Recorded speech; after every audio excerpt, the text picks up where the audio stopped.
Hello, I'd like to call this meeting to order. Thank you. This is the joint meeting with City Council and the Planning Commission. Denise, can you please take roll call? Certainly can. Good evening, everyone. Mayor Smith, Here. Mayor Pro Tem Hamrick, Here. Councilmember Dennehy, Councilmember Gonzalez,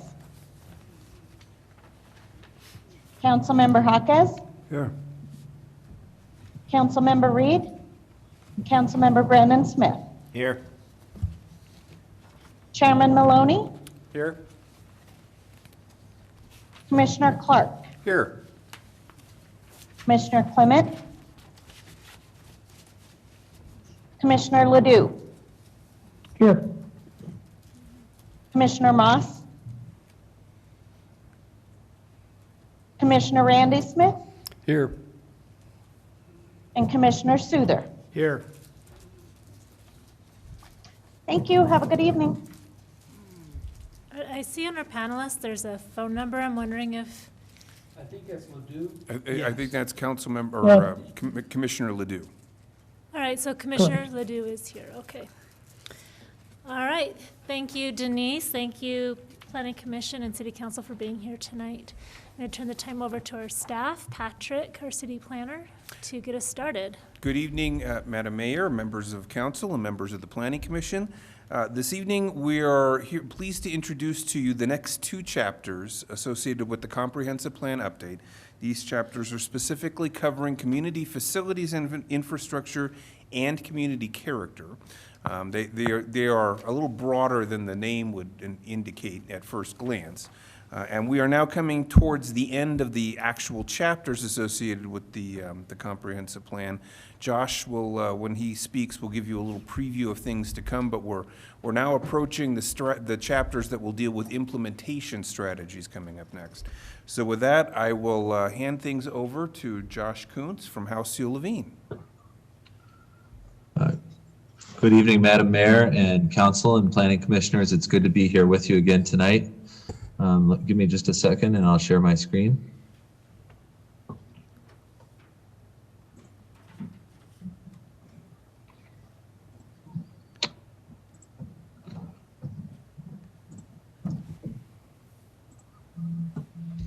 Okay, just want to make sure everybody can see the presentation here. We can.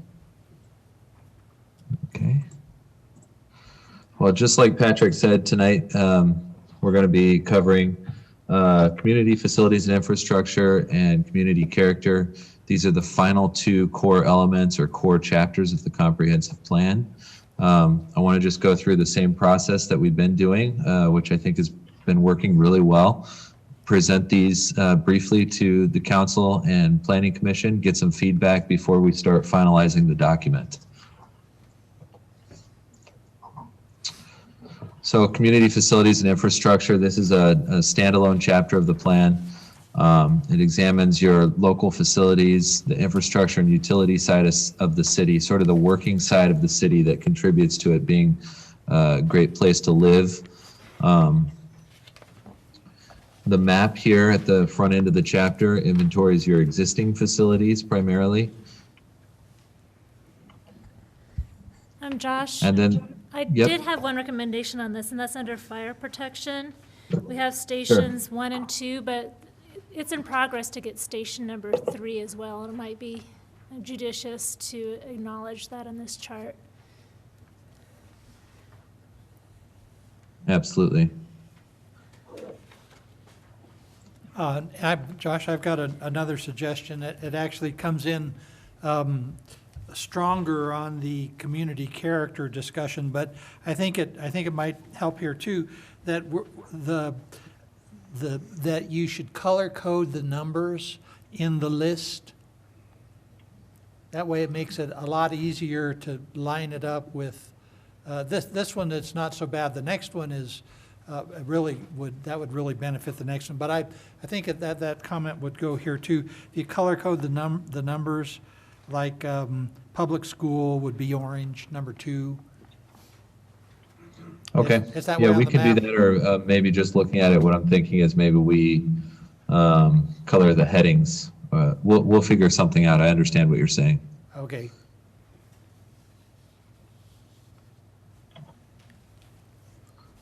Okay, so key takeaways, I did include more, still not every page of the document that you have in front of you, but I do have more of the pages this time just to make sure that we're covering everything. But key takeaways from this section, we're talking about continuing to provide informed and reliable city leadership, encouraging high-quality learning opportunities throughout the community.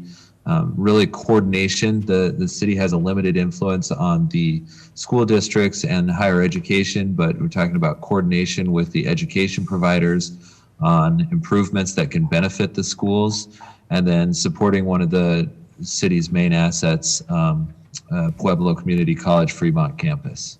And I have a comment on this page too. And it's under the government and administration. I went back and reread the charter because down there in the bottom third, you talk about 4 members are elected to a district and must meet residency requirements. Actually, all members must meet residency requirements. The charter's written a little bit funny.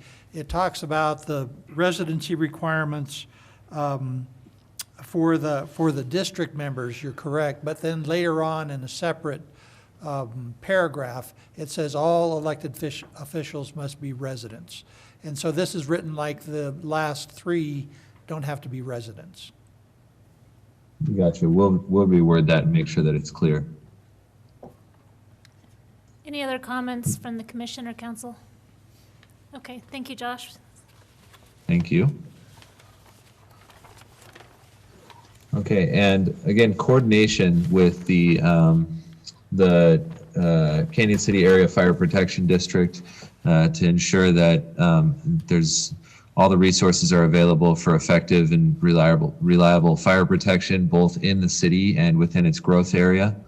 And then emphasis on delivering high quality, cost-effective community policing. These are your public safety components to the city. Are there any questions about this or comments on this page? Yes, I've got another comment on this page, and that is it's under police.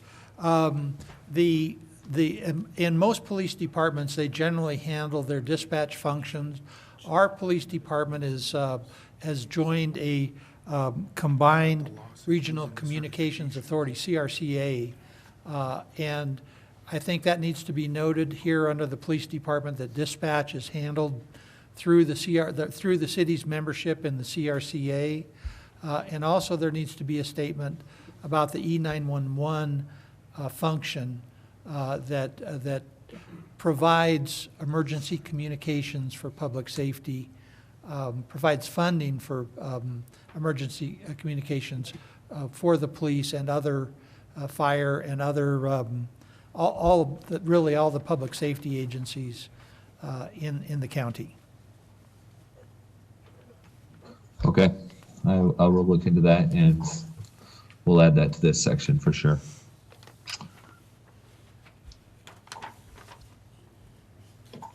I'll keep moving and then we can always come back if there's any further questions. This section is about the public library, and some of the kind of key community nonprofits and not-for-profit organizations that benefit Canyon City. So it's about supporting those community institutions, not-for-profits, and the work that they do, providing gathering spaces, recreational opportunities, partner services that benefit the community. We don't know, this may shake out a little differently in the final document. Some of these not-for-profits might fit in kind of a sidebar along the other chapters. We're still working on layout. So you may be seeing a slightly different positioning in the final document, but we think this is a nice section to have included. Any comments? I'll keep moving. Then here, infrastructure and utilities, we're talking about accommodating growth. careful infrastructure extension, considered infrastructure extension. One of the things I think in light of our conversation, or the conversation that I listened in on last time, you can see right here on the map that there's no infrastructure extending up into the 8 Mile area.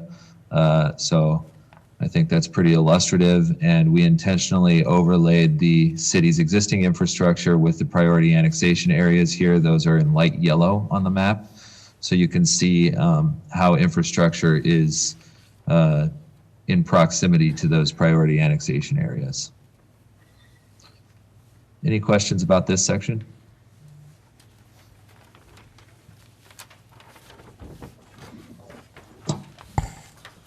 Okay.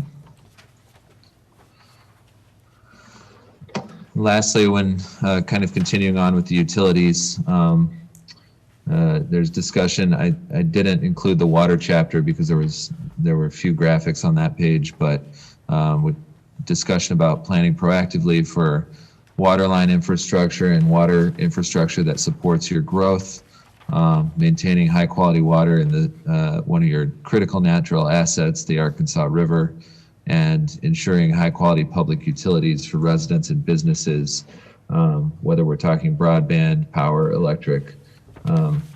That's all touched on here, and some of this is collaboration with private entities or public-private entities. So a comment on this particular graphic, the residential broadband, it might be useful to make sure that you have the city boundaries delineated on there also. There's probably likely to be a vigorous discussion of broadband coming up here with some of the possibilities that we've got. And I do have a couple of comments on the previous page. Are you talking about page 56? Yes. Okay, I don't have that one in my presentation, but Okay. I'm taking notes. My comment is underwater. Our water department is actually a special district, as I understand it, and correct me if I go wrong here, please. But it's a special district, so it's like a business center that has to stand on its own. It's part of the city, but administered by the city, but it is a special district. And then you talk about water quality. And I got lost on this one because I didn't understand. It says the city should evaluate its water quality treatment practices to reduce the required water quality capture volume. And I didn't understand what that comment was in reference to, or really I didn't have a reference point for that. I didn't understand that. Okay. I'll take a look at that sentence, and if I need to, I'll follow up with JR Engineering on some of their input and make sure that we have that right and a good understanding of what that, how that needs to be clear in the plan. And you might look at the difference between drinking water and stormwater. I don't know if that's what the differences are between in that water discussion there. But to my understanding, I don't think that we have any capture volume of water, stormwater, and it doesn't make sense in a kind of a drinking water context. So please look at that. Yes. Absolutely. So Josh, just going back to Councilman Hamrick's or Mayor Pro Tem Hamrick's first response regarding the water department, it's an enterprise fund, but it is a department of the city. So it's not necessarily a special district, but an enterprise fund. Enterprise fund, right. Thank you. Okay. Any other questions or feedback before we move on to the next section? Just really quick, Yeah, sure. under broadband, we also have CCOM that provides internet service through the main part of downtown. So if they're part of this discussion, they probably should be mentioned.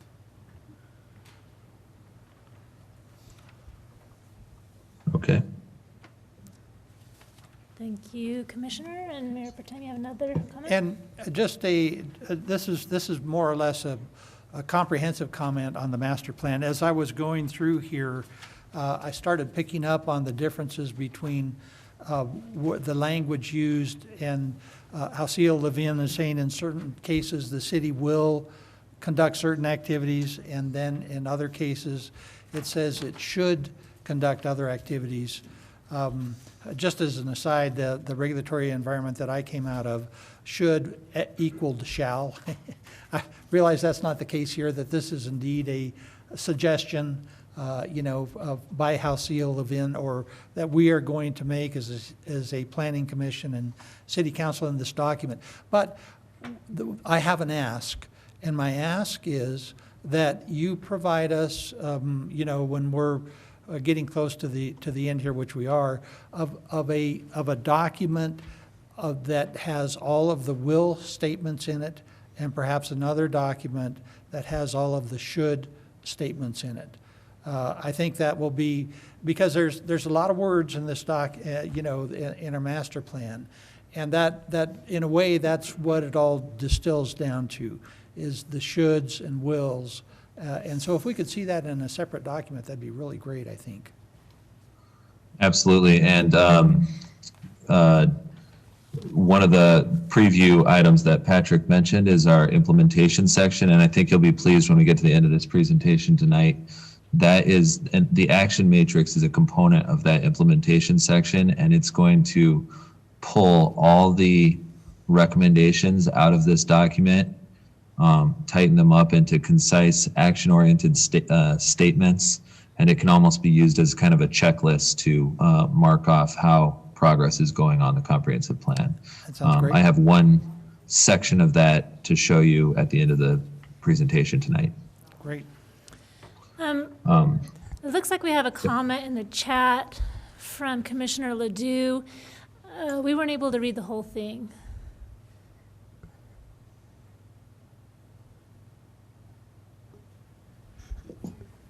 So Yeah, it's page 55, map appears to have water pipes and drainage pipes switched in the legend. Also, drainage would also include drainage channels, not just pipe. Yeah, so the orange in the map is the water pipe, and the blue is actually the drainage pipe. Okay. And do we need to make recognition of actual drainage ways or just This is just for stormwater infrastructure. actual infrastructure? All right, thank you, Commissioner Ledoux. Josh, I believe we're ready to move on to the next section.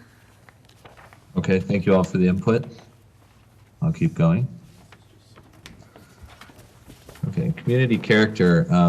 The big idea here is we're looking at, under the broad umbrella of community character, we're taking kind of a four-pronged approach. We're looking at arts and culture, historic preservation, image and identity, and tourism. So for arts and culture, we're talking about things like engaging with public art and supporting your local cultural institutions. Historic preservation, we're providing some key broad recommendations that the city can undertake at the comprehensive plan level to continue with the good historic preservation efforts that are ongoing in the community.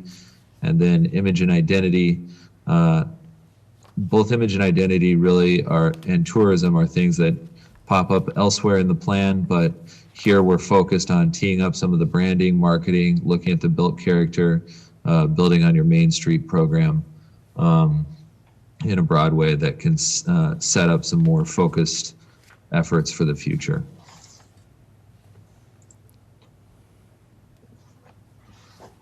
Again, the map here inventories the existing cultural and historic assets that entice people to visit.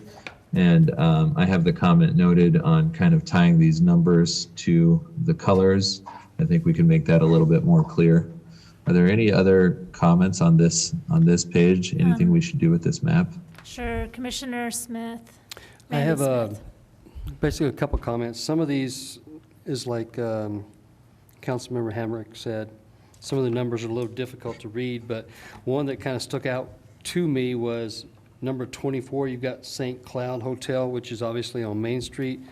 You've got the number 24 on South 4th Street again, and I believe that it's supposed to be the Prospect Heights Jailhouse, if you could correct me on that. Yeah, we'll take a look at that. I missed that, and I know that I know without looking that that's not where St. Cloud Hotel is. So we'll take a look at these numbers and get them right. And I would just add to that, that you've got a problem with number 14, St. Scholastica. I think that in the inset and on the main map, you've got that displayed as 13. And then there are two 16s in the inset map also. And I would recommend, just so that it's clear, that maybe you put that inset boundary on the main map also, so that it's clear that where that is and how that works.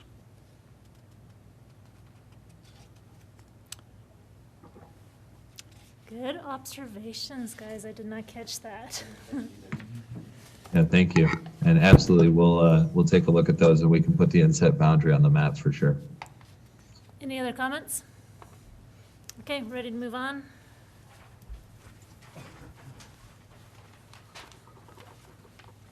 Just real briefly, this is about public art, looking at some of the existing arts, and then integrating art into your new developments and continuing to promote and market the art, especially in the downtown area where there's a good landscape of public art, keeping that effort ongoing. Are there any questions about this section? Looks like we're good.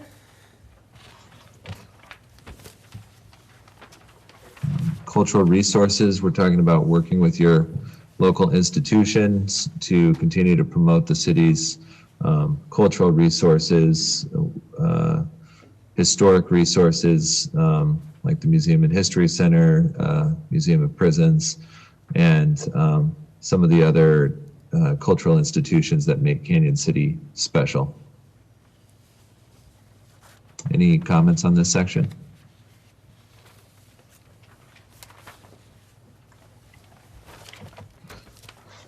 Okay. Again, I skipped the page that was all text just for the sake of this presentation, but for the historic preservation section, we are touching on providing some recommendations for how property owners can, the city can help property owners maintain their historic buildings, continuing to expand Canyon City's preserved landmarks, relying on your local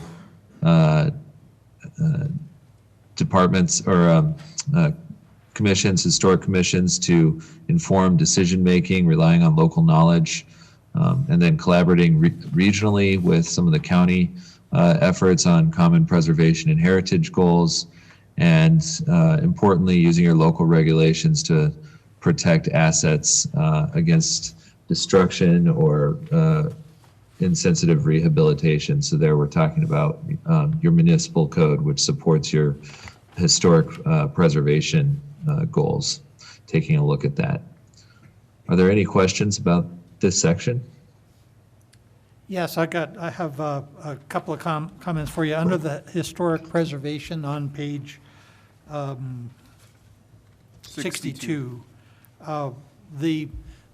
thanks to our museum director, Lisa Stutz, I now know that you missed the French Second Empire in your listing of architectural styles.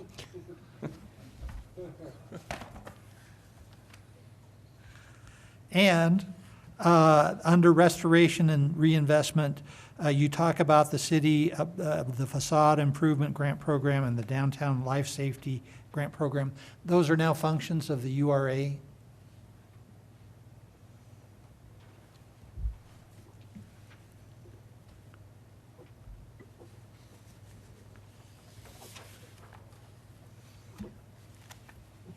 Okay. And that's it. Any other questions or comments? And yes, on this particular graphic that we're looking at, the pictures of all the structures, if you have a date or an approximate date that you could put there after the title of the building, that would be really great too.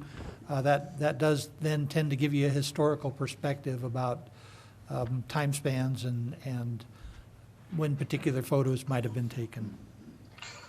Are you or would you like to see the date built or date photo taken? The date photo taken. Date photo taken. I think the date built would be nice to have. But that's, yeah, exactly. So I'm soft on that, you know, it's just, that's my personal preference. If you have a photo that's good to include the date it's taken, but the mayor makes a good point that it might be better to have the construction date. Yeah, we will follow up with Lisa Stutz on this. I anticipate that she could probably, you know, based on our own research, I think we could follow up on the date built, and I know that she could. Photo date taken may be a little harder to track down, but she might have that as well. So we'll follow up. She's nodding. You know all the numbers right now? No. I just thought I would. Pop quiz. I could probably no, I don't want to be put on the spot. I bet I could get within 10 years of most of them. Okay. Any other comments on this section? Challenge between you and Lisa. All right, go ahead. Then image and identity dovetailing with some of your other plans, like your 2014 vision plan, continuing to promote Canyon City, maintaining and enhancing the existing community character and bringing in new complementary community character, continuing to make downtown more successful through preservation and activation, this using the Main Street program. This really kind of dovetails into the section on the downtown and riverfront that we talked about last time. Any questions on this particular section?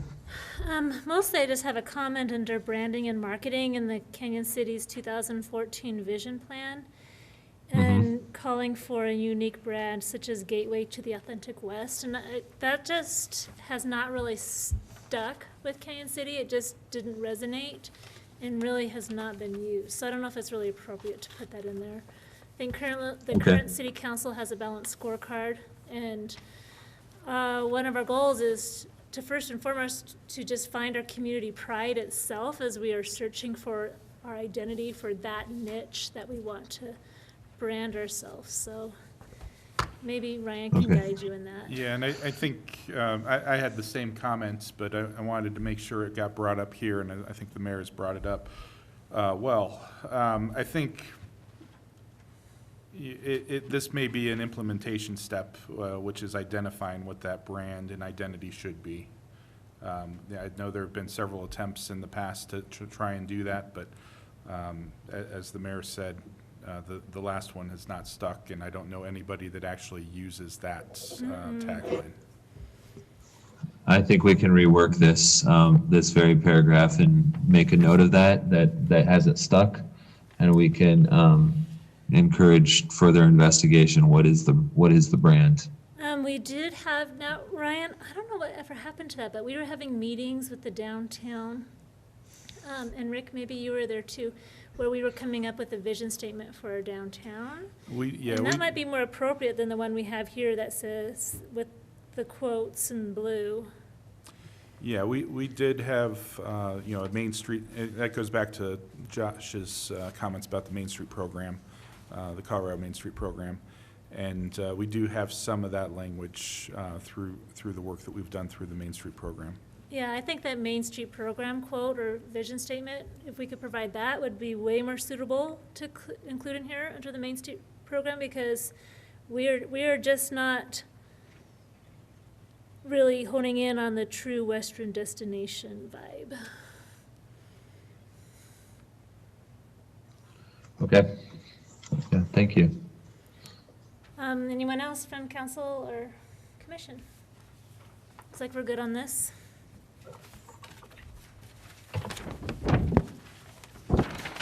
And then lastly, tourism. We've touched on this, some of this stuff elsewhere in the plan, but this kind of collects it all together under entertainment and hospitality, recreation, and community events and gathering spaces.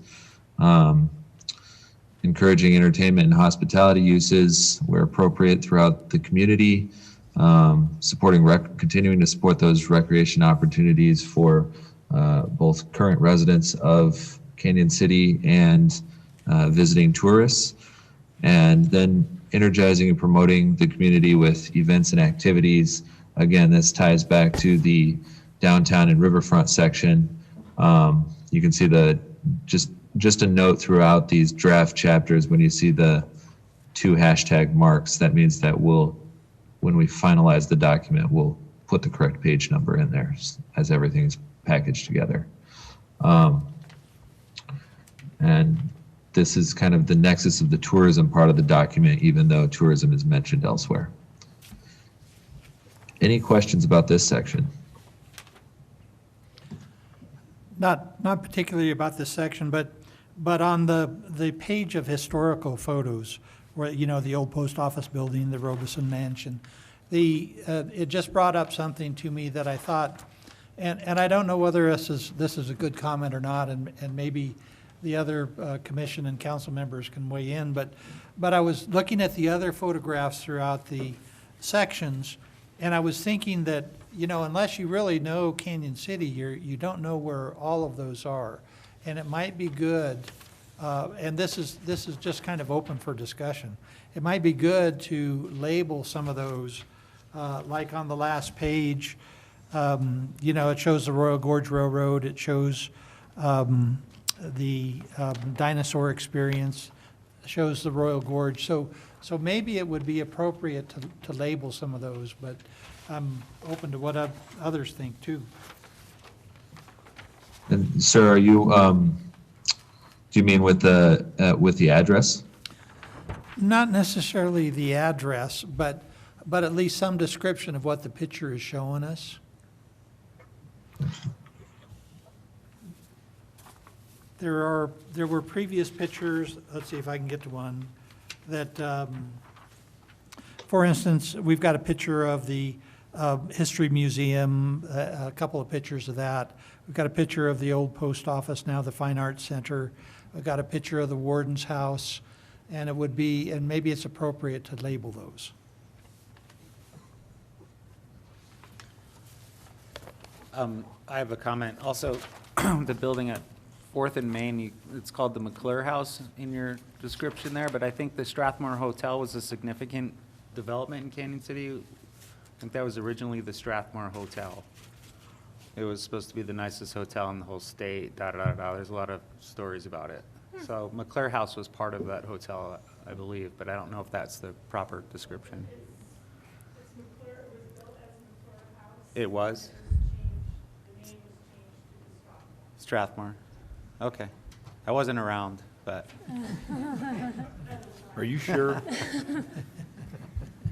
I'm not sure if I caught if that means it's a change or not. I didn't see the, So the comment. so I you think could- Strathmore Hotel was the significant name in the state at the time. Yeah, come up to the Sure. mic.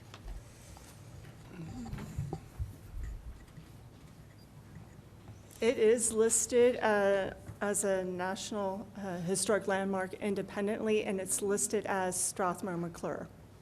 So it's both names are used technically, so that might be the way to go, is use both names. Let's be consistent. Good point. I do want to recognize that we have 3 department heads here. I want to know if you have any comments or input that you would like to provide as we are looking into this comprehensive plan. Very happy that the library is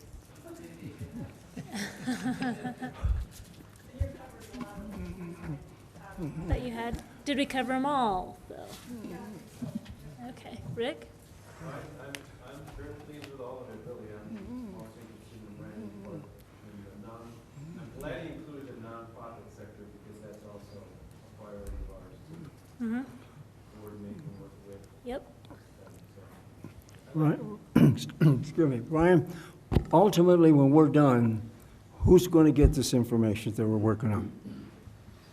So when we're done, this will be a guiding document for both council, planning commission, and city staff. Okay, so in other words, this isn't something that Joe Public is going to be able to stop and pick up and look at himself. That's what I'm Oh, asking. yeah, Sure, yeah, absolutely. absolutely. It will be Okay. available on our website. All right, that well, we- and for the reason I asked for that is because when we look at the final document, some of the stuff that's brought up, we can have a section just designed for things like the buildings when they were, so you can look at that without having to label each and every one, just like we have on some of the streets where we show it's a number 5 in the historic area.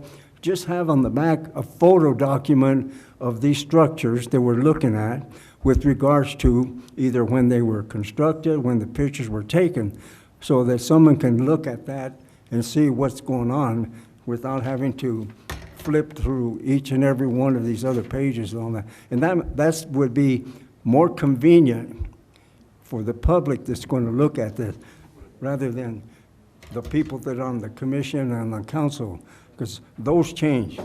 The public doesn't change, other than the fact that who comes here and visits.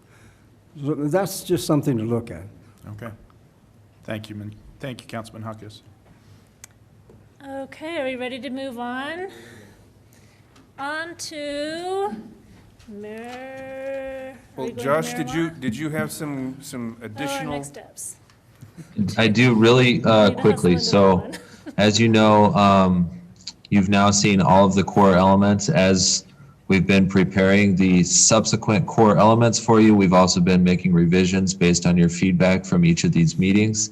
And this process has been really enjoyable. And I think what it's done is it's helped us put together a document that's going to be just what the city needs. And when you see it, you're going to see the changes you asked for as this goes through the adoption process. So next steps for us on our end, we're going to be putting the whole thing together, adding an introduction section, a community profile that has some of the baseline data, and a summary of some of the things that you saw in the issues and opportunities report. And then lastly, we talked a little bit about this already, but an implementation strategy section. So typically the implementation strategy will have some of these components. We're going to discuss what it means to regularly use the plan as you do your work as a city council and a planning commission, reviewing things like development applications, what it means to update the plan at regular intervals, communicating with the public regarding your long-range comprehensive planning, promoting cooperation with your key stakeholders and organizations. And then it's going to include some documentation of some key funding sources and implementation techniques to help you start to do the work of using the plan to make Canyon City a great place going forward. And then, as was mentioned before, the implementation strategy will include an action matrix, and you can see an example. This is sort of a rough draft version of what the action matrix will look like for this plan's residential area framework. So here we have a total of 20, pulled out the 20 recommendations, action-oriented recommendations from that section. Made sure that they were worded in a way that was actionable, and then assigned priority and ease grade and a timeline, ongoing, midterm, short-term, long-term, so that you can start to consider how to check off some of these things that are included in the comprehensive plan. So think of this as like your checklist at the rear of the plan. If you want to go to the back and see what's been done and see what still needs to be done, this will be that tool to help you. And we will provide this for all of the core chapters of the comprehensive plan. Any questions about implementation or what that's going to look like? Looks like we're good. Okay. That's all that I have. Thank you so Josh. much. Yeah, no, thank you. Thank you, This- Josh. Really, really quality work. Really appreciate it. Looking forward to Thank the you. next discussion. That goes to you too, Patrick Moretti. Thank you for your work on it as well. Thank you, thank you. So now is the time for the discussion on marijuana in Canyon City. Everybody's favorite topic. Okay. So as you know, in March, I think we had a joint meeting, and Councilmember Hammock had raised some issues, or sorry, Mayor Pro Tem Hammock had raised some issues regarding the language in the code regarding the personal cultivation or for marijuana. As requested, we went back through that, and I want to give a little bit of background, which I kind of provided to you in a memo, but this provision was written between the times that Amendment 64, which is the personal use of marijuana amendment to the Colorado Constitution, was passed, and state legislation was passed regarding the personal cultivation of marijuana in your residence. So Amendment 64 just talked about possession of marijuana, personal possession of marijuana, and the ability to cultivate it. It didn't address anything regarding how it could be cultivated in a personal residence or anything like that. So the legislature didn't act for about 5 years or so. And in that time, a lot of communities came up with their own regulations to try to fill the gap, and that's what happened in Canyon. So as I explained in my memo, you don't have to make any of the changes we're suggesting. I would recommend some minor cleanups, references. There's a lot of verbose language at the beginning because there was a concern about the authority of the city to pass these regulations. That's pretty much a settled matter of law now, so we could take a lot of that out. But you can also repeal the entire section and rely only on state law. So you have all the options in the world here. So, and a lot of the questions tonight we're going to talk about are really policy issues for you to determine how you want to move forward. So you have. So Catherine, I just wanted, can I add just a little bit more backstory? Sure. All of the, everything that you see in city code, that was actually the result of the citizens committee. So we had an actual citizens committee that came together and worked through all this and came up with all of this before city council adopted it. Oh, wow, So I did just not, wanted I to did make not sure. know that, Yeah. so, okay. So you have in your packet, you have a red line copy, which looks like I bled all over it, but, and then a clean copy of those red lines. You also have a chart in your packet that's kind of a brief overview of the current code, the state law, and kind of our recommended changes. So I'm just gonna kind of go through those, and we'll talk maybe about each kind of topic as we go through, and if you have any questions, of course, just stop me. So currently, the number of plants is kind of, well, frankly, it's a little clunky in the medical side of things that the city has now. It's kind of a complex formula of how many people are living in the home, how many plants they're allowed to have under state law. That can vary for a patient under the medical marijuana regulations. So our recommendation is just make it simple, just give it a number, and you can do that. We picked 12 because it was kind of an average of your range between 6 plants and 16 plants, but you can choose any number in there that you would like. On the personal cultivation side, you had 6 plants for one person and 12 plants for multiple people. The problem from an enforcement standpoint, not that you've had any enforcement issues, is that the multiple people issue becomes a little complex, like who's living there, how do we prove who's living there when we go to court, that kind of thing. So again, we're just recommending just pick a number. We pick 6, but it's open to discussion. So that's the first big issue, and most of the reasons why we're suggesting that is just for enforcement purposes. It makes it a lot easier on us to actually enforce this if that's really what you want. You know, if you want to have a regulation, you should be able to enforce it. And this would be difficult to enforce. Not impossible, but difficult. So it's also easier for people to understand how many plants they're allowed to have, and they're not doing complex math problems either. So any discussion on that?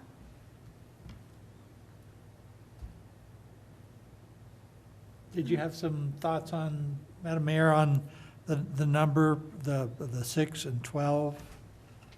No, I'm actually comfortable with it. I think there's, a lot has happened since this was originally adopted, and actually the state code that came afterwards was a little bit more restrictive than what Canyon City came up with, so. Yeah, you guys were more flexible. Yeah. And, you know, as I mentioned in the memo, you do have a special type of marijuana activity and license where people can, it's a community cultivation activity, so people have another venue to cultivate plants if they so choose, and they don't want to do it in their home, they can do that. We don't have any licenses for those facilities, but it's still in the code, so. What are your feelings about, on the personal end of it, just moving everything to 12 rather than having a 6 and 12 for different licenses? I mean, Did this come up because there's an issue, or what? Just because we're in the middle of revamping the code, so now's a good time to do it. right, Okay, That- so we're trying to simplify it like Yeah. the rest of everything else? Okay. right, that's. I wasn't part of that, so I was. That's my thinking, is simpler is perhaps better and easier to enforce. But I don't have a dog in this fight, you know?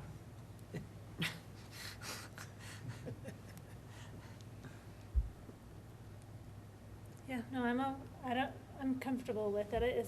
How's everybody else? Do you think one number is better? Just, I mean, that's super easy, obviously. That's easier than having two. Well, I think we might eventually run into a problem, and I'll use the example you used. If there's two people in the house, and even if we don't know they live there or they do live there, and they got 12 plants, are we gonna run into an obstacle that the code now says 6, and they got 12 because they're legally allowed to have 12? So That's a good question. I don't think so. I think they would have to get rid of 6 of their plants to come into compliance. in compliance with just the city code, Well, our code will control over state law. okay. Yeah. Because the state law specifically allowed municipalities to take action and to set limits. So it was kind of a catch-all, Right. and so our code would control. Our code would even control in the case of a medical marijuana patient who was allowed to have more plants, but our zoning regulations would control how many they were allowed to have in their home. Okay. What has been, what kind of prosecutions have we had with grows in homes in residential areas? To my knowledge, none. None. And so when this was written, it was really just a knee-jerk reaction to the personal cultivation worries and just the beginning of rentals being rented out and getting ruined by grows. And Well, I don't know, like, Yeah. if you remember, I mean, I think the passage of Amendment 64 was a little bit of a surprise. yes. And so there was that, and then we started seeing big grows because the medical marijuana numbers at that time there was no cap. And so you saw grows with like 30 plants, and just like you There said, were people would rent tons of horror homes stories. and not live there and actually just grow plants. And so there were some pretty big busts, at least up in Denver. There were 300 plant grows and things like that. So I think all communities kind of said, oh, we have to do something. So Canyon wasn't unique in that kind of reaction, like the state was not acting. So the municipalities felt like they had to. When we sat down to talk to the PD about the language in the code, prosecutions wasn't something that came up, but, adherence to where you can grow, there were some outside grows, and we didn't necessarily have to take action. People voluntarily complied to responded to that part of the code. Okay. Okay, so consensus, one number, two numbers? Well, it looks like we have Randy Just me. Smith. I was kind of concerned, not really concerned, but where they grow, it says that you cannot grow in the kitchens, bathrooms, or primary bedrooms in a primary residence. Where would they grow? In like the living room or a garage or, closet? Separate bedroom, So yeah, it'd a be bedroom like that's not used as a bedroom. Yeah, Because- it would be a room that's not used for sleeping. Or I mean, you get one plant, it stinks. 6 plants, up to 12 plants, the whole house is gonna reek. I was just kind of wondering if that's gonna be a health effect on the people inside. If you have children or somebody else in there. you Well, know. if they're smoking it, they're not concerned. Yeah, and the only thing, that right, currently, like, the city's looking at regulating is ventilation, like, beyond the home, but ventilation within the home, that's gonna have to be up to the person growing the plants. And they do have those ventilation systems, I guess, but I guess my concern would be max 6 plants per person. I think 12 is more than enough, but then again, like you said, I don't have a dog in the fight either, so I don't know. But I think that less is better, but that's just me, and I don't want to make anybody mad about that, but anyway, that's my take on it. Okay, anybody else? Well, first, I just wanted to point out that after proposed revisions, personal cultivation of marijuana dash joint session, maybe that's just my humor. But now I'm comfortable with the way it's written.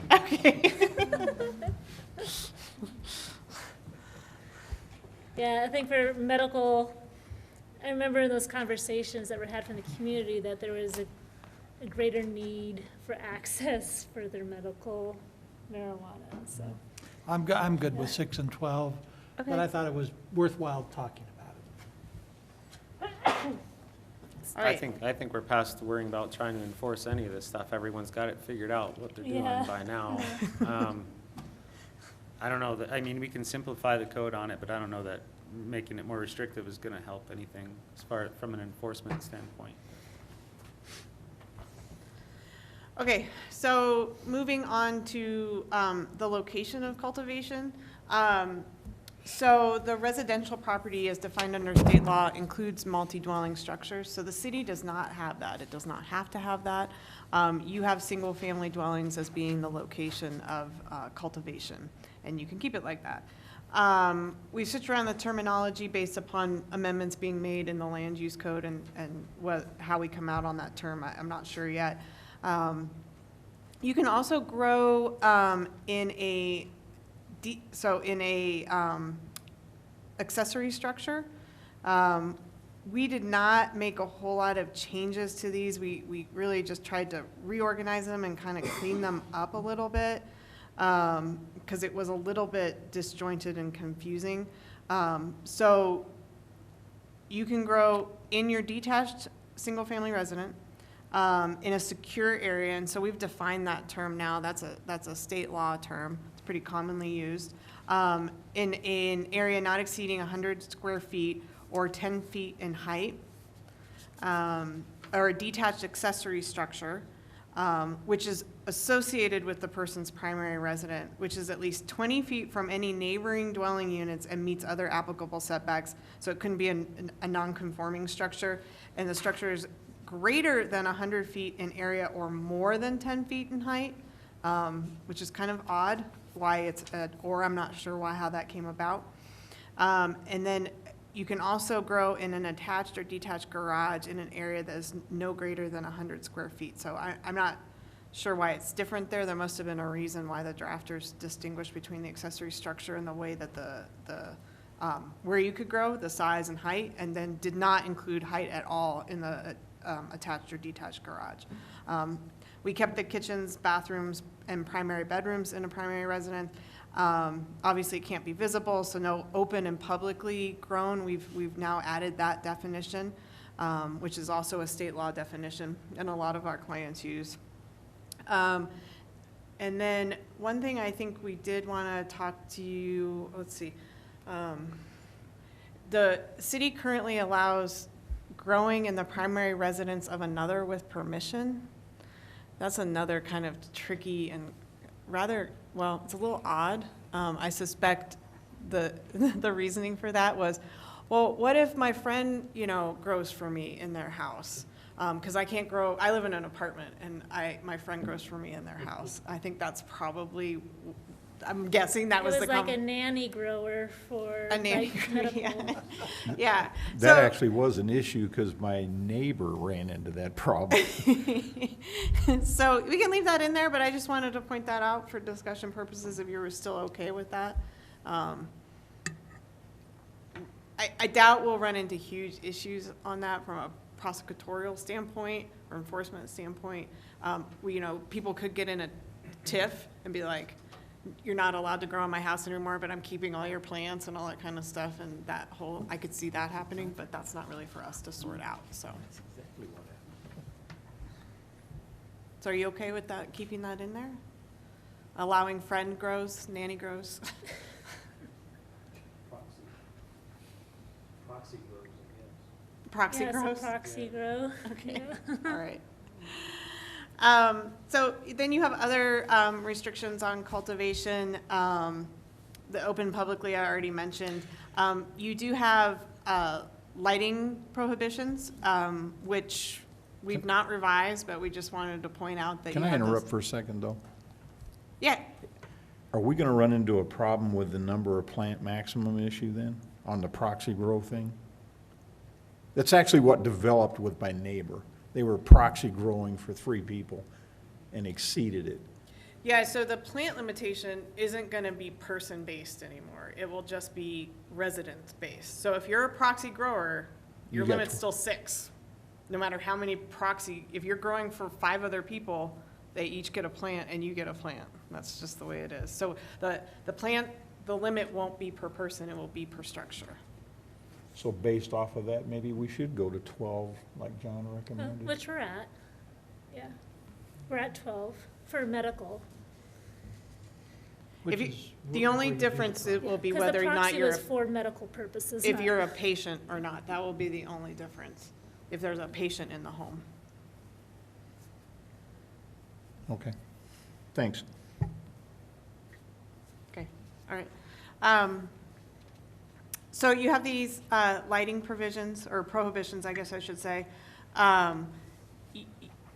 Most municipalities have completely banned the HIDs and simply just said, no light pollution may occur from the grow, kind of just a general statement and not complex lighting regulations. And then the code only recommends a filtering and ventilation system, and we would recommend requiring that so that neighbors don't get the waft of odor, so. I would be in favor of both. Okay. Anybody? Looks like nods, any other? Okay. Oh, definitely in favor of that. Okay. Okay. So the general restrictions on the storage of chemicals and using flammable gas, those all remained. We're not recommending any changes there. There is a requirement that garages and accessory structures be constructed with a firewall assembly of green board, meeting the minimum building code requirements for residential structures, and including a material strong enough to prevent entry except through an open door. I just want to make sure that's still what we want and still in compliance with building code. Yeah, okay, Ryan's nodding. Any questions on that one? Okay. Lastly, there is a actual permit requirement for personal grows. I'm not sure the city's ever issued a permit. And so I guess our question for you is, do you still want a permitting process, or do you just want to eliminate that and just people comply with this, and if we get complaints, we'll deal with it? And Well, it sounds like it's not working the way it is. okay. I don't know, any other opinions from the Commissioner Council? How is the permitting process enforced? I'm thinking that it was the fire department that wanted opportunities to go and check on the grows and where they were for, in case there was an emergency call. Yeah, it could be. From our perspective, the regulations require that they're out of sight. So there's no way for us to know unless we get complaints if somebody's has a personal grow inside their home. So it's obviously, like Mayor Smith said, it's not working to have a permitting process, so there's really no point. Well, no, you need to have a permitting process, because if you don't, you just open it up to willy-nilly, whatever they want to do. I mean, it's hard to enforce some of the process, but you got to have something in there. That's like anything else. If you don't have a process with regards to whatever you're going to do, If we didn't have a process for building codes and everything, you'd have shacks all over the country, you know? But we So- have a process. Well, Well, but I So don't want my- to eliminate that. My counter argument for you to consider to that is the city has lots of uses by right where there's no permitting. It's just a use by right, the person's allowed to do it, maybe there's some regulations and restrictions regarding it, but we don't make them come in and ask so they can do a use by right. And if we took away the permitting process, this would essentially be a use by right, and we treat it the same way. I'm not necessarily advocating for removal of the permitting, but that's the other side of that coin, so. I'm thinking this was more initiated from the fire department. They, at the time, they're like, we're gonna go and inspect these grows on a regular basis. I bet that has not been happening either. It's just a complication that's just, doesn't seem to be reasonable for enforcement. So does our red line version include the permit requirement right now? I believe it does. I don't think I removed it. Do you know where that is?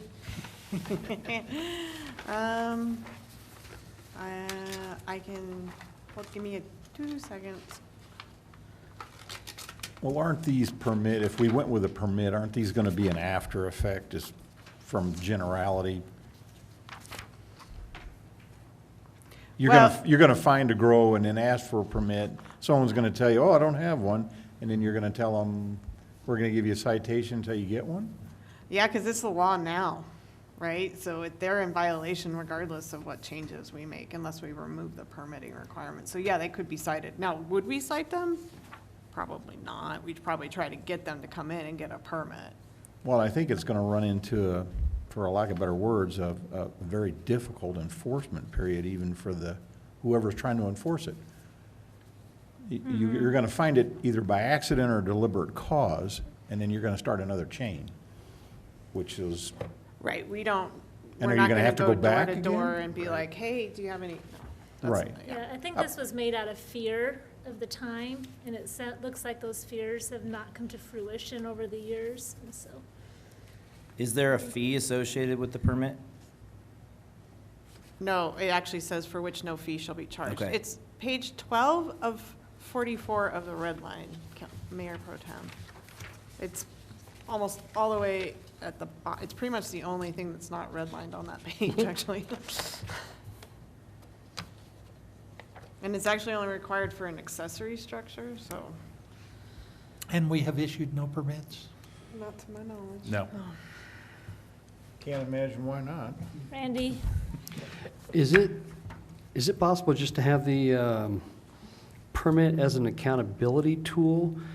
And I'm thinking more of a real estate aspect of it. So if this person is growing all these proxy plants or whatever, and then they decide they want to move somewhere else, would it have to be a disclosure to the real estate agent that this was a grow site at one point, just for health reasons, I or? don't think the law requires that, but I'm not 100% on that. I don't think you have to disclose that marijuana was grown in. As far as I know, it doesn't. It does for meth, but Yeah. not for Yeah. That's a whole marijuana. different story. That's what I was just thinking of, again, the health concerns, but that the permit would put on record that this was actually a grow site, so if somebody had, like I said, disclosure, then at least it'd be a tracking mechanism.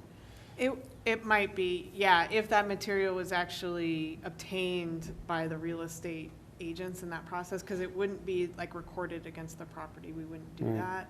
I don't know if we have the I mean, if you wanted to make this go into effect, we'd have to do so much education, enforcement, staffing.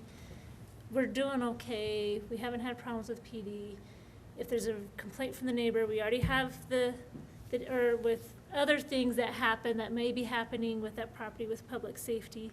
We have the teeth we need if this is an irresponsible grow, so. Well, and from an accountability standpoint, if we've issued no permits, that's not working either. And all of a sudden we Well, but it goes require back to what the permit. mayor just said. If it's working and we haven't issued any permits and we haven't had any problems, why would we make a problem? Yeah.